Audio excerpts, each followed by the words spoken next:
Hello and welcome to Around Cincy Town. I'm your host, Brandon Williams, and with me in today's studio is Sean Grossman. Sean, how you doing today? I'm good. How you doing, Brandon? Good, good. Now, Sean, I understand recently you were put on a special assignment to uncover one of the well-kept secrets of this area. That's right, Brandon. I actually had the great fortune of putting together some research on the Ohio Center for Broadcasting's history, and I got some footage if you want to show some of the viewers at home. I think our viewers would absolutely love that.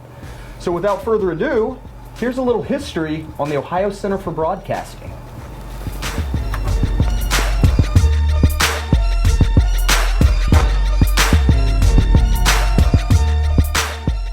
The broadcasting industry is ever expanding and always growing. With projected revenue growth of 7.3% yearly and on the rise, the demand in the industry can only grow also. That's where the Ohio Center for Broadcasting comes into play.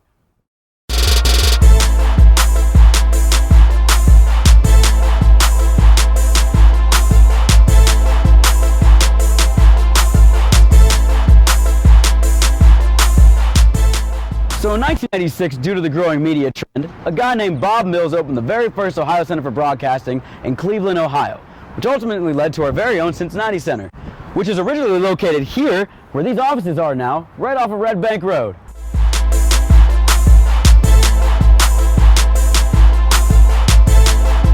Let's see what the people think about our local media and what they know.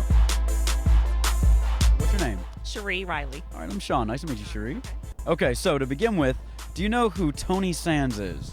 He is a local weatherman.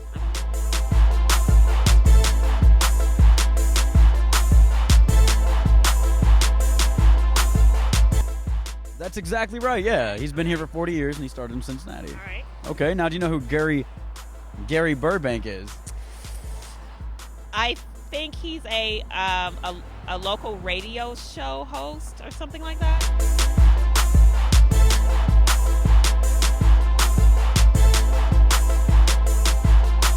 Yeah, that's exactly right. He started in Cincinnati. He's been around for 40 years, and then he went national. Okay, cool. All right, now do you know who Dan Carroll is? Ooh.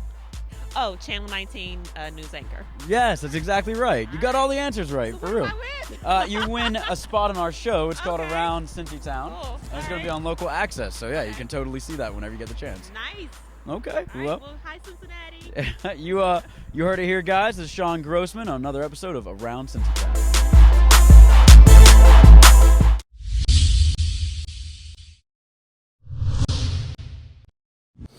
All right, let's keep this going. And Lee! Oh, folks, we are in for a treat today. One of our field reporters, Lee Whitaker, is actually stopped by the office today. Hey, Lee, would you mind stopping in real quick? Hey, how's it going, Brandon? Good. How you doing, buddy? I'm good. Good. Now, Lee, we're just wrapping up our Around Cincy Town show, but I figured we'd bring you on because I understand that you actually just wrapped up an interview yourself with a pretty interesting person. Oh, I did. The school director of the Cincinnati campus of the Ohio Center for Broadcasting, Mr. Phil Brown. Phil Brown. I know that name. He did the voiceover work, and he's also a local DJ at some of the stations here in town. Yes. I bet that was a lot of fun. Oh, it was. He's a hilarious guy, laid back, and if you want, I mean, I got some footage you want to show your viewers. If Really? Yeah. I think they would love that, actually. From my interview. Perfect. Well, in that case, folks, we're about to see our field reporter, Lee, go toe-to-toe with an industry professional. Let's see how Phil stood up to the challenge. Yeah.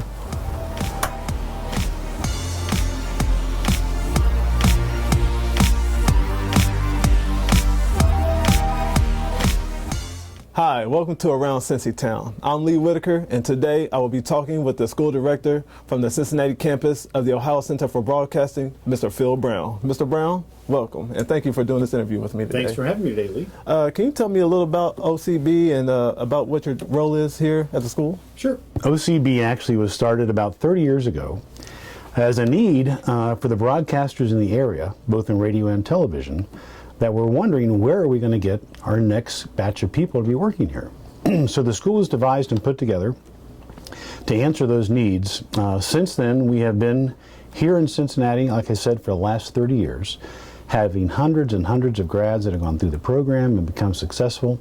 and just a one heck of a program and a great way to get yourself into the industry. Okay. All right. So can you tell me what does this school offer that a traditional 2-year or 4-year college don't offer? That's a great question, Lee. Matter of fact, we're pretty much different completely from a college, whether 2 or 4 year. We are a completely hands-on school. Oh, okay. We have no textbooks at all. The program is short too. It's only 9 months in length. So you can become certified in both television and in radio with hands-on skills and make yourself marketable in both industries by the time you graduate. Okay, now what's the percentage of people that go through, what is the percentage of graduates that come out of your school? Well, with us being accredited, we actually have to have at least 72% of our students that go through the program graduate and be placed into positions. So unlike the 2 or 4 year college, you may go through, say, a 4-year communications degree program. At the end of the 4 years, you get the graduation ceremony, get your diploma, and they'd say, good luck, hope you get a job, where we actually have to help you get that job. Okay, so why is it so important to have hands-on training in the field of broadcasting? Well, you know, I think I myself can learn better hands-on, and maybe you're that way also. Yes. And if somebody would give me a manual and say, here, go home and read this and come back tomorrow, we'll do a test on it, I'm like, there's no way. Me either. Yeah. I can do much better with a hands-on training approach and actually get my hands wet and get into the equipment and see what it's all about. Unlike a classroom learning situation that's completely classroom learning, that's it, and I've never been in a studio, I've never touched a piece of equipment, I don't think a TV or radio station nowadays is going to hire somebody like that. Okay, so tell me, when a student enters OCB, should they focus on a certain field? Like, should they focus on television or radio? Is there a certain field that they should focus on, or should they take it all in? Another great question, Lee. Actually, they should probably focus, maybe if they want to do radio, that's fine. But what I would say, probably the best way, is to look at both industries. Because when it comes time to graduate, you're marketable then in skill sets in both. Okay. And even though your love may be radio, maybe or may not there's an opening in radio at the time, but there's one in TV. Okay. So therefore you could start in television, transition to radio, and also vice versa. We've had a lot of people that have gone through the program and not really started the way they wanted to, but eventually they get to that platform because both of them are kind of interchangeable. A lot of the skill sets you learn here, both on to air and behind the scenes, are applicable to both industries. Oh, okay, I got you. All right, I would like to thank you for talking with me today. Thanks for having us. Thank you. And I'm Lee Whitaker from around Cincy Town, and this was Mr. Phil Brown from the Ohio Center of Broadcasting, the Cincinnati campus.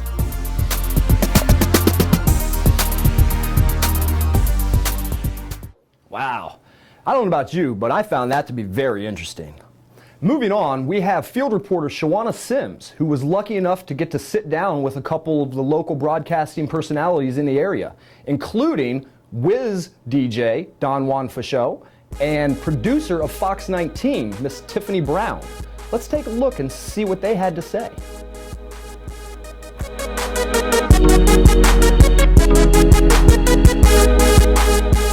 Mr. Don Juan Fachot. Hey, how you doing? All right. Good. First of all, I want to thank you so much for coming. I see we in your old stomping grounds here, the Fachot studio. So how did you get started in the media and broadcasting industry? How I got started, let's see here. I went to high school at Fort Hays in Columbus, Ohio, and first year was radio, second year was TV. And then, of course, I went here to OCB, graduated. Well, let's go back. I got my internship, and then I graduated. So that's how I got my start, right here at OCB. So how do you maintain longevity and staying relevant in the industry? What I do is remain humble and always say yes. Never say no. All you got to do is say yes. Nah, you just say yes all the time, man. You know, they ask you to do something, you know, say yes. And that's how you remain in this game for a while. And be persistent. All right. So there are a lot of students out there who are interested in this industry. What would you tell that young man or that young woman that, they want to get started, but they don't necessarily know how to contact the right resources, or maybe they just need that little piece of advice to give them that push? What I say is that works for me is Stay persistent. If this is something you're passionate about, whatever that you're passionate about, you're going to do whatever you got to do in order to get to where you got to go. So just stay passionate and make that thing happen. So out of everything you learned, when you attended the Ohio Center for Broadcasting, what was the most important thing that you learned and applied to your career to make it what it is today? What I applied was take everything that your instructors are telling you, and they're not going to tell you nothing wrong because they've been there. And I put that into everything that I do at the Wiz today, whether it's show prep, just getting prepared for your show, what show prep is, just applying that to, your everyday life and on the air as well. And when you say that, that reminds me of seeing that for show studio. It was that like your determination, or you say, you know what, this gonna be my studio. I know that this is what I'm supposed to do. This is it for me. Exactly. I knew back in the day, it was 2001, that you know what, I'm gonna come back here, and y'all gonna give me my own studio. I thank you for that, because it's really nice to see young men out here that's sticking to their dream and doing what they need to do. So I really commend you on not only sticking to your dream, but inspiring others out there that want to do that, and to see somebody like you, it's a great thing, and it gives a lot of inspiration. It's like, what, I can do that too. So I want to thank you for that. Thank you. And, that's why I do it. I do it for the people, man. If I couldn't be a blessing to somebody else, then what am I doing it for? So as long as I'm blessing somebody else and helping them out, hey, my reward is greater in the end. Thank you. And we got Mr. Don Juan for show, one of Cincinnati's most well-known, talented, energetic DJs on the Wiz. Give us one of your little lines that you do. Get a girl, let go. Thank you.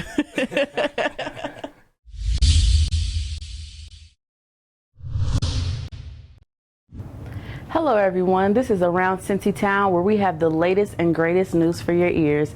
Today we have a very special guest with us, Mrs. Tiffany Brown. Hello Tiffany, how are you? I just want to thank you first of all for taking the opportunity to talk with me. I'm very honored, to be talking with you today. Thank you for having me. Not a problem. So we'll just jump right in. Okay. How or what influenced you to get into the media and broadcasting industry? I'd have to say my dad is probably the biggest influence I've had as far as especially getting started. Watching him when I was younger, he was a cameraman and a writer and a stunt, everything. My dad has done pretty much everything in this industry. So seeing that and seeing how cool it could be probably really what got me started. I mean, he'll tell you all the time, it's an ego-driven industry. Everybody thinks they can tell their story better, and I always thought I could tell it better. Wow, so that's like cream of the crop. So you were like at an advantage to have your own dad like right there in the house with you. Yeah, he definitely was a motivator, and he was the one, he never pushed, but he was definitely like, let me show you this world. Yeah, and I enjoyed that. That's great. That is awesome. So how long have you been at Fox 19? At Fox 19, I've been here 7 years. My first year, I started out as a production assistant while I was actually attending OCB. I got hired while I was a student. 9 months in, I got hired as a full-time editor for weekend and overnights. Okay. And then slowly tried to work my way to a better schedule because those overnights and weekends were no bueno. Yeah. And then I recently got promoted to segment producer for the 9 a.m. for the Morning News and Morning News Extra. So that's currently what I do now. Wow, that's amazing. So you say you went to the Ohio Center for Broadcasting. So did you go to the Cincinnati campus or the Columbus campus? I was at Cincinnati campus. Cincinnati campus? Okay, wow, that's amazing. So being at Fox 19, have you ever thought about tapping into other areas of TV production? I think my career track through Fox 19 has been a dip in different pools within the industry. Like I said, I started out as production, so that was the production side. I was trained in our control room, and so I know audio and how to direct and our Chiron operations and such, and then obviously camera and prompter. When I moved to editing, that's a different side, which is a different skill set. So I did that. Now what I do now is technically considered, I guess, PR work. What I do is I book all of our in-studio guests. So I have met, celebrities, I've met people from around the city, but I'm basically public relations for our studio, which is completely different than production or anything else. So Wow. yeah, being here just kind of lets me see a little bit of everything. That sounds really fun. So, with TV, you also have radio. Have you ever thought about doing something with radio, or do you want to stay in television? Me personally, I'd rather stay in television, only because, and I know radio people will fight me to the death, but radio, just like newspapers, dying out with satellite XM, and that's a different medium. Regular AM FM radio will probably be gone at some point. So I'm all about moving into the next big medium. Television will be antiquated soon also. So I am trying to move our station and our anchors and such onto a more relevant platform, which is internet. So I'm just kind of moving along with the trends. Wow. A lot of people don't know how to do that. Right. What is in the future for Tiffany Brown? Do you want to branch off and have your own production company, or do you want to just stay within this industry doing production and editing and PR, work? What's in the future for Tiffany Brown? It's so weird, because when I started, I've been doing production and such since before high school. So I always knew I wanted to be a director. That's where I was always working towards. I wanted to direct. Wow. But then I got into different aspects of it, and I wanted to direct, and then I was like, I don't want to do this anymore. Not that I didn't want to, but I was like, I see something different, and not better, but something different. Let me try that. So then I tried the editing thing, and I was like, I could do this forever. No, I can't do that forever. So now I'm in PR work. I really enjoy PR work, so I might move into that. But I sit in a lot of meetings with our higher ups, like our news directors and our GMs, and I'm in a couple committees and such that are made to kind of help shift us in the right direction. And I really want to be in charge of it all. Like I think I can. Everybody, like you said, is ego driven. Everybody thinks they can tell their story better, and I think I could shape this better. Television, it's a great time to be in television because of the new mediums and social media and how the market is changing, and I want to be a part of what shapes that. So I think I'm going to go ahead and try to gun for a news director and own my own station, and try to see how try to move the industry into that trend. It's a new trend, so internet, here we come. That is amazing. That is awesome. And it's nice to hear you talk about all of those good things that you're doing, because there are people out there, especially young women, because this is a predominantly male industry, so what would you say to that young woman that wants to shoot high, because when you're in a predominantly male industry, you feel like maybe there are only certain jobs that you should take or do. So what would you tell that woman that wants to, shoot high and do the things that you're doing?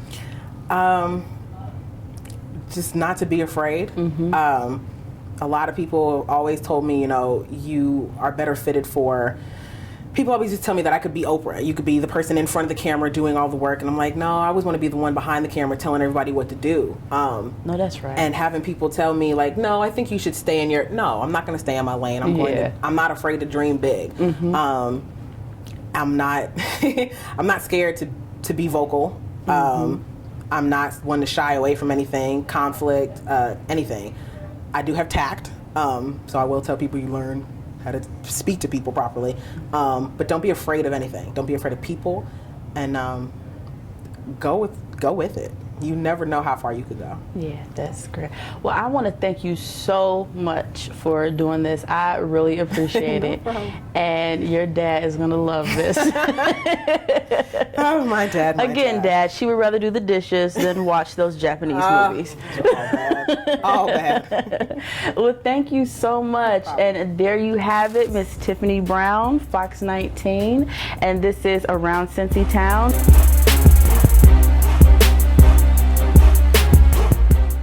All right, so welcome back. We've already gotten to learn a lot about this industry, including some history, as well as hearing from some of the industry professionals. Now what I'd like to do is tell you a little bit about the demand of this industry, and with that I have Dalton that has put together some statistics and interesting facts for anyone interested in getting into this.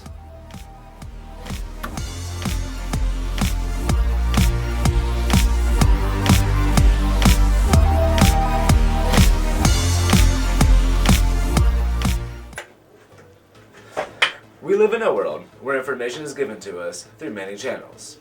Television, radio, and the internet all have their own ways of delivering news to us.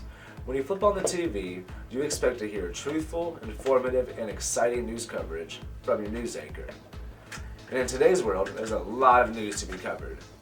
That's why the broadcasting industry is looking for ambitious, eccentric, and optimistic individuals to help carry out the message to those people.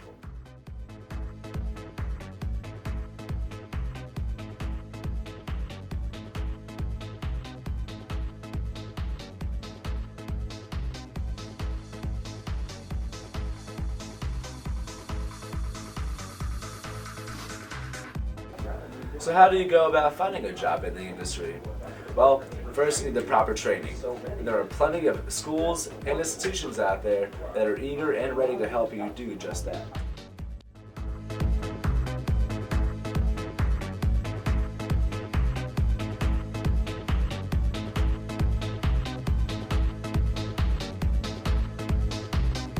According to Woods and Pool Economics, 1.24 trillion of the U.S. gross domestic product originates from radio and television. That's right, so up to 7% of the U.S. GDP comes from radio and TV. So what does that mean for you? Jobs are available.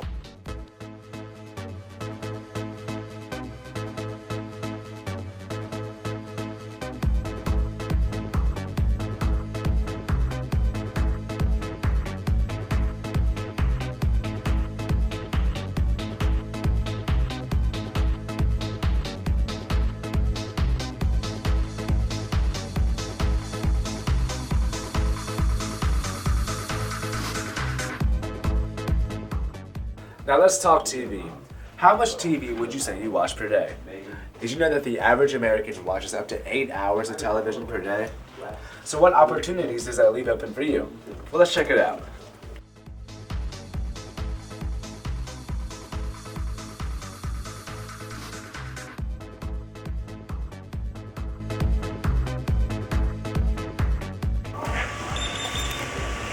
So if you're looking for a career that will challenge you, put your creative mind to work and try out broadcasting. There is no limit to what you can accomplish in this industry. You can go from getting coffee for the network anchor to becoming the network anchor. Or from the guy who's listening to the radio to the guy who is delivering news on the radio. The opportunities are endless. Thanks for tuning in, and I'll see you next time.